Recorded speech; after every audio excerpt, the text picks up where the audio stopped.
Hello friends, ఈ కథ మీకోసంలో ఈరోజు మనం చూడబోయే చందమామ కథ చదువుకున్న కాకి పిల్ల.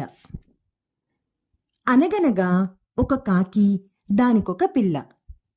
ఈ రోజుల్లో అందరి పిల్లలు చదువుకుంటూ ఉంటే నా పిల్లకి మాత్రం ఏమి తక్కువని కాకి పిల్లని బడికి పంపి చదువు చెప్పించింది. గొంతు బాగున్నవాళ్ళు, బాగోలేని వాళ్ళు కూడా సంగీతం నేర్చుకోవడం చూసి నా కూతురికి సంగీతం చెప్పిస్తానని కాకి పిల్లకి సంగీతం చెప్పించింది. అందం ఉన్నవాళ్ళు లేనివాళ్ళు కూడా నాట్యం నేర్చుకుంటూ ఉంటే నా పిల్ల మాత్రం తీసిపోయిందా ఏమిటని కాకి పిల్లకు నాట్యం నేర్పించింది. ఇలా 3 విద్యల్లో కాకి తన పిల్లని తయారు చేసింది. ఎలాగైనా కాకి పిల్ల కాకికి ముద్దు కదా. ఇలా ఉంటుండగా కాకి పిల్ల ఒక రోజున ఒక మాంసం ముక్క తెచ్చుకొని చెట్టు కొమ్మ మీద కూర్చుని నములుతూ ఉంది. అది ఒక నక్క చూసింది. నక్కకి జిత్తులు పుట్టుకతో వచ్చిన బుద్ధులు కదా. కాకి పిల్లను మోసం చేసి ఎలాగైనా ఆ మాంసం ముక్క కాజేద్దామనుకుంది.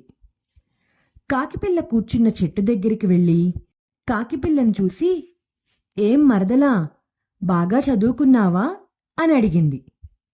కాకిపిల్ల చదువు నేర్చింది కదా, అంచేత నక్క జిత్తులు దానికి తెలుసు.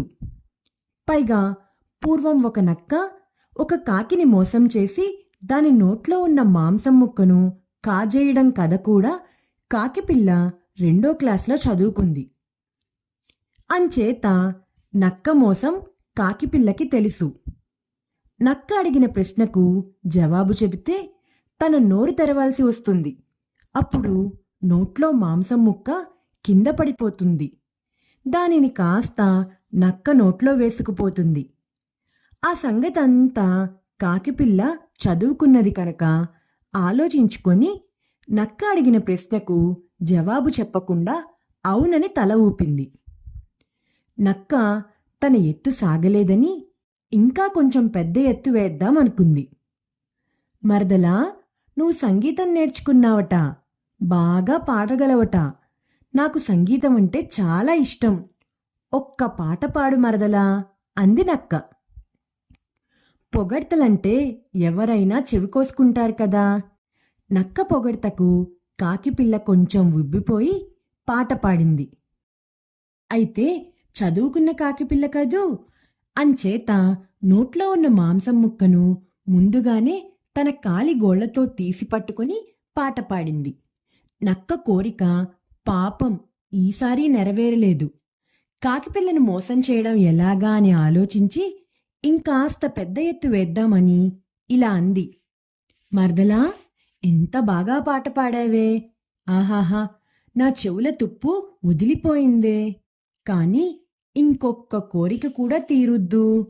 నువ్వు నాట్యం నేర్చుకున్నావట, చాలా బాగా నాట్యం చేస్తావట. ఒకసారి నాట్యం చేద్దు, చూసి ఆనందిస్తాను.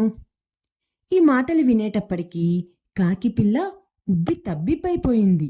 తన సంగీతాన్ని నాట్యాన్ని మెచ్చుకునేవాళ్ళు ఎవరూ లేరనుకుంటూ ఉంటే నక్కబావ ఇంతగా మెచ్చుకుంటున్నాడు. నక్కబావను సంతృప్తిపరచాలనుకుంది. అయితే మరి మాంసం ముక్క మాట, చదువుకున్న కాకిపిల్ల కదా, అంచేత ఆహారం విషయంలో అజాగ్రత్త పనికిరాదని దానికి తెలుసు. అందుకని బాగా ఆలోచించి గోళ్లతో పట్టుకున్న మాంసం ముక్కను మళ్లీ నోట్లో పెట్టుకుని నాట్యం చేసింది. కాకిపిల్ల నాట్యం చేస్తూ ఉన్నంతసేపు నక్కకు ఒకటే ఆలోచన, ఆ మాంసం ముక్కను ఎలా కాజేద్దామా అని. ఇంతకు దాని ఎత్తు నెరవేరలేదు. కాకిపిల్ల నాట్యమైన తర్వాత నక్క ఆఖరి ఎత్తు వేద్దామని ఇలా అంది. మరదలా, ఆహాహా, ఎంత మంచి పాట పాడావు, ఎంత బాగా నాట్యం చేశావు. నిజంగా ఇవాళ నాకు సుదినం అయితే ఇంకొక చిన్న కోరిక ఉంది. ఆ కాస్త తీర్చావంటే అపరిమితమైన ఆనందంతో ఇంటికి వెళ్తాను. ఇవాళ నేను పొందే తృప్తికి ఇహ నాకు ఈనాటికి అన్నం కూడా అక్కర్లేదు. అయితే మరదలా, ఆ నా కోరిక ఏంటంటే నీ ఆట పాట కలిసి చూడాలని ఉంది. పాట పాడుతూ నాట్యం చెయ్యి మరదలా, హాయిగా ఆనందిస్తాను.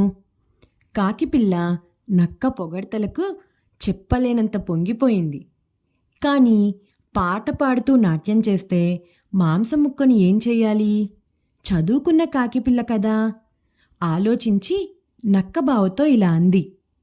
నక్కబావా, పాడి నాట్యం చేసి ఇప్పటికే అలసిపోయాను.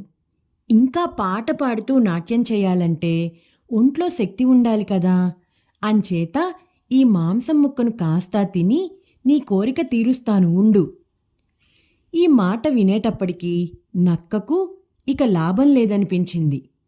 ఆ మాంసం ముక్క కోసమే కదా కర్ణ కఠోరమైన కాకిపిల్ల పాట విన్నది, అసహ్యమైన నాట్యాన్ని చూసింది అనుకుని, మరదలా మళ్ళీ వస్తాను, ఈ లోపల నువ్వు మాంసం ముక్క తినడం కాని అని చెప్పి బయలుదేరింది.